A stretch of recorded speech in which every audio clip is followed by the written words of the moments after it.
What's up, everybody? Welcome to Podcast Now. I'm Alex, and in this video, I want to talk about why I'm unsure about NHL 22, why I'm unsure about buying the game, just talk about my general thoughts of this a few weeks before the game comes out. Now, look, if you look back at the past videos, the last NHL video I made, I believe, was me talking about how disappointed I was in that initial reveal thing. So you may say, oh, man, this guy's just an NHL hater. He hates the franchise, all that stuff. As I like to say, I've owned, because I've bought them, the last 13 NHL titles, okay? Actually, one of them was given to me by EA, but besides that, so I've possessed 13 of the last 13, but I've bought 12 of the last 13, and I'm grateful for EA giving me that one, but, basically, I am a big-time fan. I've been a fan for a very, very long time, and all I want for the franchise is for it to be good, for it to be legit, for it to take actual steps of improvement, which is something you do not get in sports games, specifically the last, 10 or so years. Madden is a fantastic example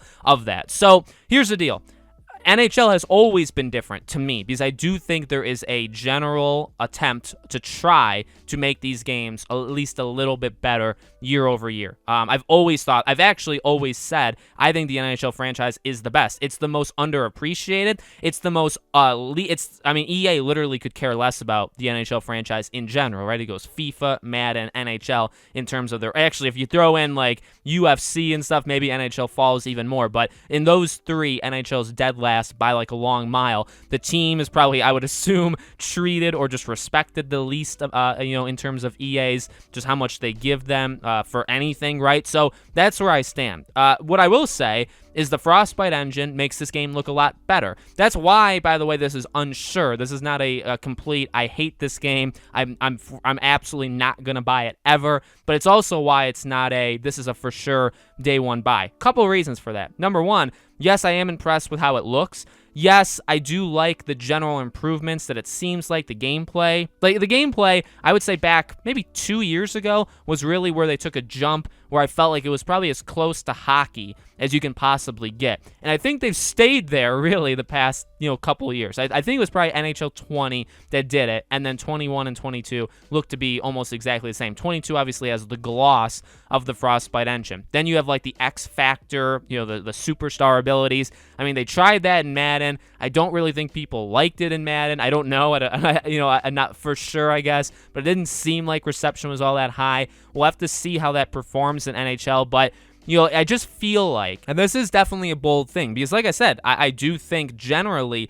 they make improvements, probably more, actually much more, than Madden or FIFA does year over year. However, I would say this specific year probably is the least amount of stuff that is improved. And you could say, Alex, you're insane. It's a new engine.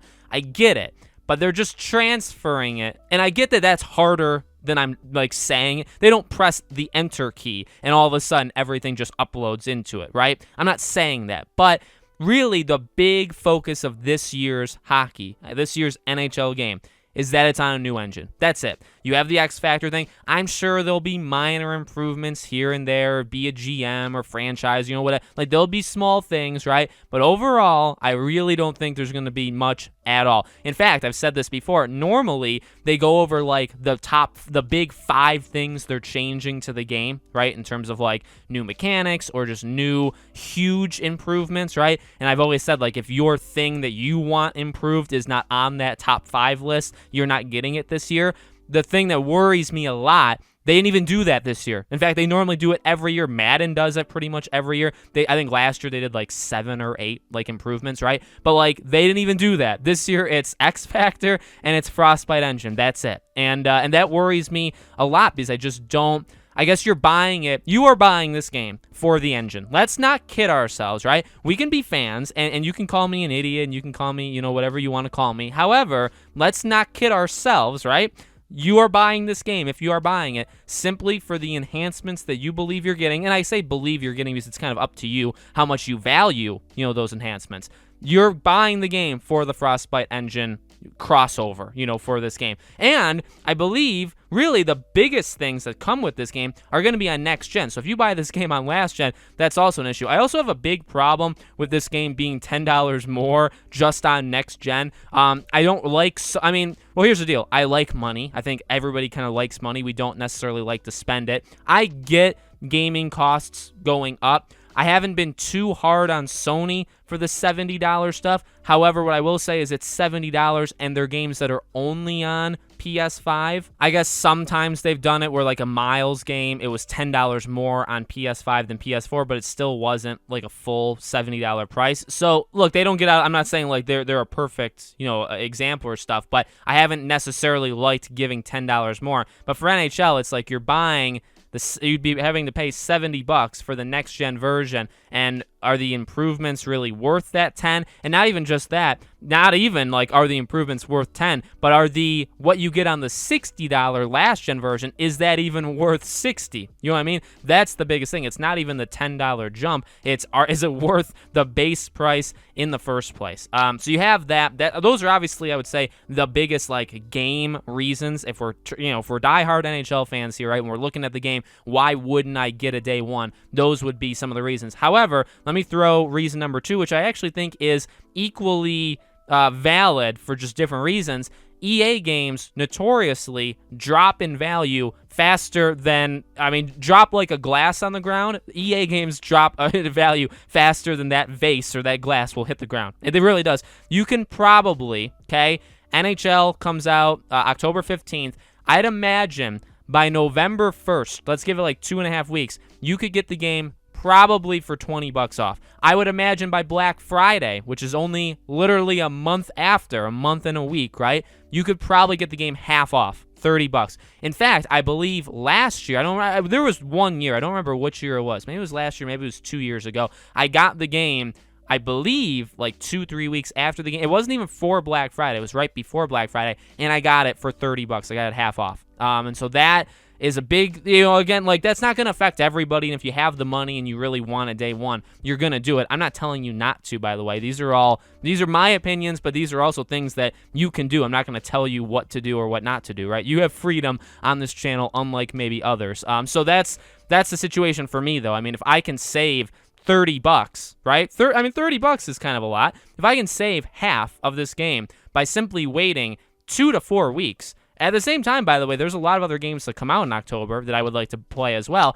I think I'm going to do that. You know what I mean? So that's, I don't like to harp on that too much because that's a money thing. Money is very, it differs from person to person. So you may not have the money to buy it at all. You may have more money than you need to buy it. Everybody's situation is different, but that's definitely a thing that I think of specifically with Ubisoft games, because Ubisoft games drop value fast too, and EA games. So again, I know most of the video is negative. I get that. I know there's going to be dislikes because of that. Ultimately, as I've said, like I'm not just some random guy who's never played these games before that are complaining. I've played 13 in a row. This will be 14. So, and I will play it. I will buy it. I mean, that's going to happen. It's just I don't want necessarily to pay full price for it, and I really don't think it's worth, full price value. And I'm not trying to be some like leader, like Angry Joe. I actually respect the guy quite a bit, not in all ways, but mainly for like the Madden stuff, right? I mean, there is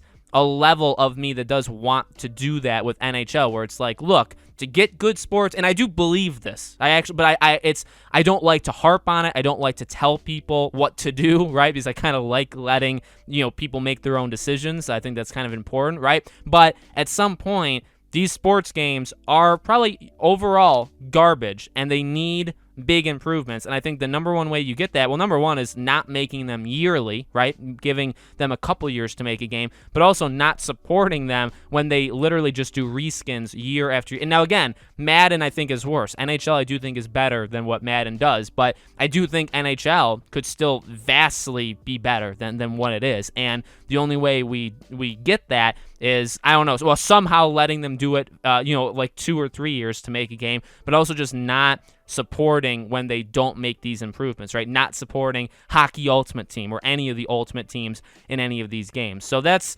an aside. I do think that's very valid, and I respect Angry Joe quite a bit for saying the things he does on Madden. It's harder for me to do it just because of where I stand, but it is what it is. So let me know what you guys think in the comments below. Make sure, as always, you guys are subscribed, bell icon turned on. I hopefully will be covering the game, whether I get it it's not for sure thing. If I get it day one, 1, I'll cover a day 1. If I get it day 10, I'll try to cover a day 10. So there will be more videos on NHL. So again, make sure you guys are subscribed, bell icon. If you guys want to follow me on Twitter or subscribe to my second channel or support us through Patreon or YouTube memberships, links for all of that are in the description. The YouTube memberships is the join button next to the subscribe button. Thank you for watching, and I'll see you all on the next video.